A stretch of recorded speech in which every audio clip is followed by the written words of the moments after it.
Hello and welcome back to How About That Crypto. You are watching daily crypto news and updates with your host, Bitcoin Stylist on Twitter and Bitcoin Hairstylist on Instagram.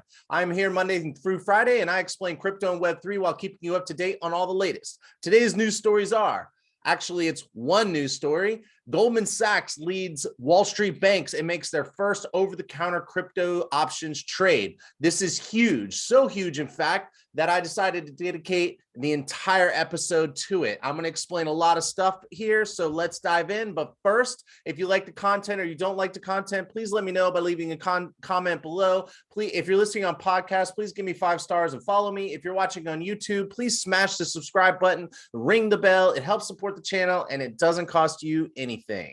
All right, just to be clear and litigious, this is not financial advice. This is for entertainment purposes only. You can use the links below to do your own research. My prayers continue to go out to the Ukrainian people and all those affected by this war. Hopefully this is over sooner than later. Okay, now, if you have been watching my daily crypto news and updates, which I do Monday through Friday, you probably have noticed that I focus on 2 things, risk and adoption. In my opinion, the primary risk is regulatory risk due to lack of understanding and creative thinking. Many people do not like change, especially when it comes to money. I would be remiss if I did not mention the high energy usage of proof of work mining. Proof of work is the energy intensive consensus protocol of the 2 biggest cryptos, Bitcoin and Ethereum. All the other blockchains worth mentioning, which with traffic to be concerned, will use other mechanisms with less than 5% of the energy that this proof of work uses. As I have mentioned in the past, and no one has refuted the merits of this argument, proof of work can and is being used to secure electrical grids, which incentivizes energy producers to build more energy. This energy could be mandated to be renewable.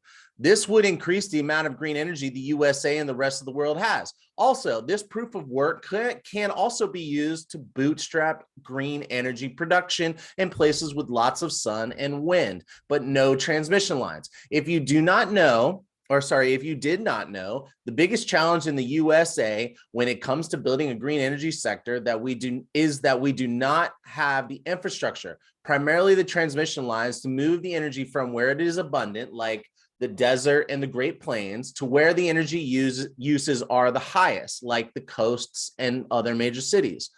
Well, why don't we just build transmission lines? That's easy. Well, it's because the people are divided and they vote in polarized ways, which prevents anything from getting done. Blame who you want. It is a fact that Congress spends more time building walls between each other than building bridges. Love it or hate it, fact. If you want to refute me, please leave a comment below. So outside of government building, we rely on states and the private sector to build. The energy companies do not want to build energy production without lines, and the utility companies do not want to build lines without energy.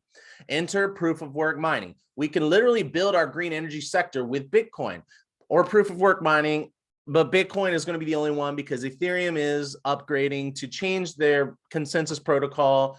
So it really will be only Bitcoin. While others use proof of work, they don't get any traffic, so they're not really consuming much energy. It really is, at the end of the day, going to be Bitcoin.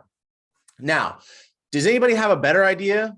One that will actually work? Do you have any issues with my idea other than we might need regulation to incentivize or make it happen? I would love to hear it. Okay, so you're probably thinking, thanks, Robert.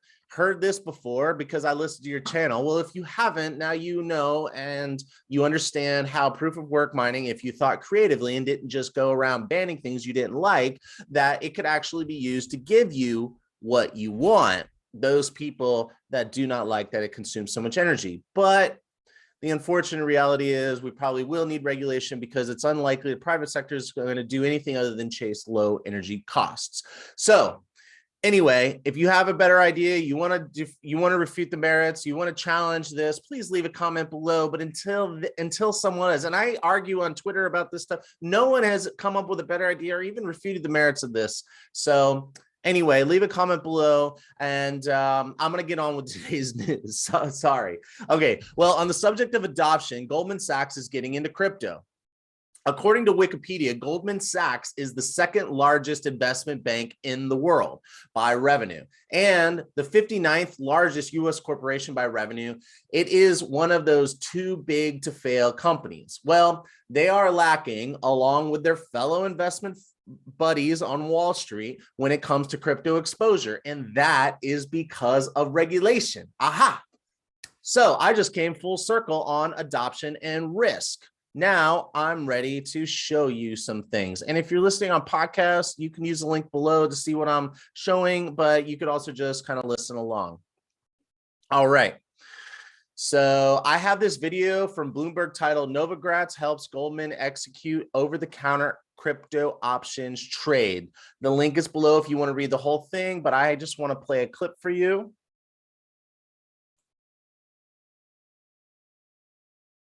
Now, one of the most read stories on Bloomberg today was Goldman Sachs saying it successfully executed an over-the-counter crypto options trade. It's the first transaction of the kind by a major Wall Street bank. We're now joined by Yuqi Yang, who covers the crypto space. What sort of a step is this? These banks that we all know. Let me just one thing real quick, just make sure you can hear it. Yep. Okay, cool. All right. Sorry about that. So basically she just said, if you didn't hear, the woman on Bloomberg said, this is the most read story on Bloomberg.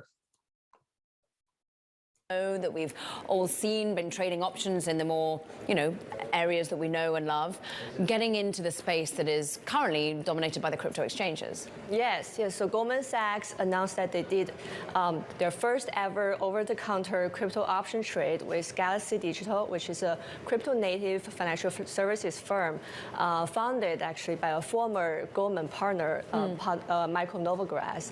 And the trade represents a notable step in the development of the crypto market for institutional investors. So the specific product is cash settled, which means that Goldman Sachs doesn't need to hold or touch crypto on their balance sheet throughout the transaction. And as we know that for large Wall Street banks, they're still not able to trade spot crypto because of all the regulatory uncertainty and compliance rule that prevents them from holding crypto directly yet. So most of the developments that we're... All right. So I love this. And so that was the most read story the other day. And it is the first move of its kind by major Wall Street banks. Then they found a way to get exposure and get around, what was it? Regulation. All right. So I have this article. This is the article. It's author Yuqi Yang, which is who you just listened to, and who is also who you just heard. All right, I just said that. So she reports for Bloomberg in the article titled Goldman Sachs to offer over-the-counter crypto options trade. Move marks first such transaction by a major Wall Street bank. Trade facilitated, executed by Galaxy Digital. So first of all, what is an over-the-counter trade? I looked it up on Investopedia, and I just wanted to share this. And Investopedia explains, over-the-counter refers to the process of how securities are traded via a broker-dealer network, as opposed to a centralized exchange. Over-the-counter trading can involve equities, debt instruments, and derivatives, which are financial contracts that derive their value from an underlying asset, such as a commodity. In some cases, securities might not meet the requirements to have a listing on a standard market exchange, such as the New York Stock Exchange. Instead, these securities can be traded over the counter. All right. So I just want to explain in layman's terms. So basically, an over-the-counter trade is a trade between two different people. It doesn't go through a centralized exchange, so it can be between two different companies. It could be between a broker and a dealer. And this will happen if something doesn't meet regulatory standards. However, it could also happen to things that can meet regulatory standards. But the point is, it's a trade that doesn't happen on an exchange. So it's just between Goldman Sachs and this company called Galaxy Digital. So, all right. So what does this mean? It opens the door for competition. So also something in the video, she said that the derivatives, because Goldman isn't buying directly buying crypto and offering their clients the ability to trade the options on that, they are doing something different where all the trades are settled in cash. So it's like kind of a way of getting around regulation. So if you don't understand, don't worry. Basically, Goldman Sachs found a loophole around the regulations to give their clients access and exposure to crypto. So this opens the door for competition. Now investors will have an option to get exposure to crypto without having to navigate the world of blockchain and crypto. Many of my clients have told me they want to invest. They have asked me what stocks to invest in, but they do not want the friction of opening multiple accounts and or moving money around. Like they don't want to open a Coinbase account. That's too much work. Or they don't want to open a BlockFi account. You know, many people's money is automated to go into investment account for their retirement or let someone else manage their money. And so changing this around is usually too much work unless you're a tech person or you're like me and you really want to want the advantage of getting in before everyone else because it's still early. You know, this author of this article and the person that you just listened to said that they're the first people to figure out how to get around regulations in the major Wall Street bank to give their customers exposure to crypto. Why would they do this? Because their customers want it. I'm telling you, I'm a hairdresser I am Bitcoin stylist, and I am in Washington, DC. And like, I'm telling you that my clients who are really here in the midst of everything that has to do with the government and regulation, they're telling me they want exposure, but they don't want to deal with the risk. So unless you're a big tech person or you want to get in, you're willing to take the risk, you'd have to research the risks. Most people don't want to do that. They got lives, they're making their money, they got families, they don't have time like I do. You get up every morning to do the research to report the news. So anyway, I digress. So for mass adoption, we need banks to get in. Well, here we are. And I want to read this excerpt. Damian Vanderwilt, co-president and head of global markets at Galaxy, which is the company that is helping Goldman Sachs do this trade, says, if you think of crypto today, part of the concern of the sector is most of the players in the sector are not players that are familiar to regulators and politicians.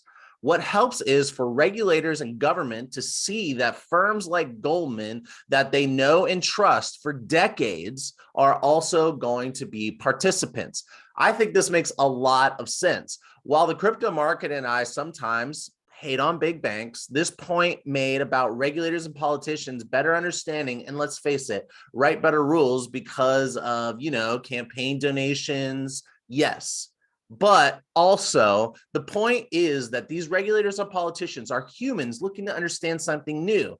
And they look to other humans and brands they know and trust, kind of like you, kind of like me. Like if I go on Amazon and I buy something, I feel more confidence that I might have some recourse if I get a bad product than if I go on to some person's website that I've never heard of and I want that product from them. They could just say, I don't need to refund you, or so what if it's broke, but Amazon, I feel confident that they're going to work with me on that. So it's just like using credit card versus going and using cash. If something happens with a credit card transaction, the credit card company you trust will reverse that transaction. And so point is that I don't know anyone who takes the word of some rando.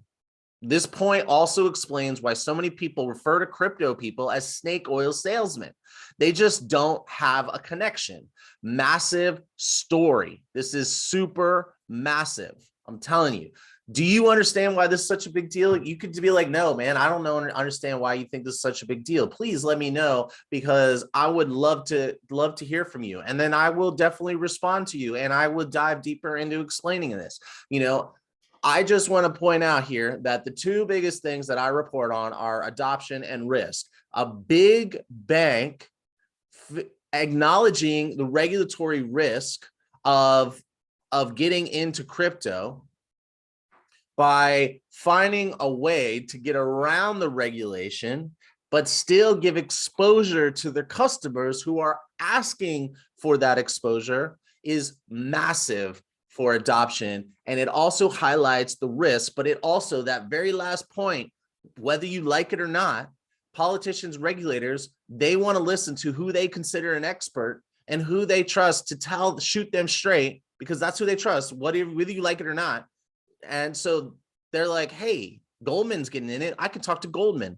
Goldman, why are you getting in this? Well, now they could have answers to the questions. And that, my friends, is what I believe to be incredible moves on mass adoption. And I also think that it could help with regulators and politicians, maybe making, when it comes to making regulations and laws, becoming a little bit more understanding and willing to allow the industry to flourish. So what do you think about all these points? Leave a comment below. Let me know if you liked it by liking.